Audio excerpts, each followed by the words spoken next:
اعوذ باللہ من الشیطان الرجیم، بسم اللہ الرحمن الرحیم۔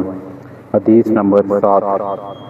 ابو ہریرہ رضی اللہ تعالیٰ عنہ کہتے ہیں کہ رسول صلی اللہ علیہ وآلہ وسلم نے فرمایا، میری امت میں ایک گروہ ہمیشہ اللہ کے حکم دین پر قائم رہنے والا ہوگا، اس کی مخالفت کرنے والا اس کا کچھ نہ بگاڑ سکے گا۔ حدیث نمبر 8۔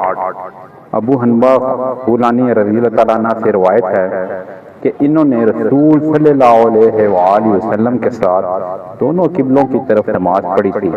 وہ کہتے ہیں، میں نے رسول صلی اللہ علیہ وآلہ وسلم کو فرماتے ہوئے سنا، اللہ ہمیشہ اس دین میں نئے پودے اگا کر ان سے اپنی اطاعت کراتا رہے گا۔ حدیث نمبر 9۔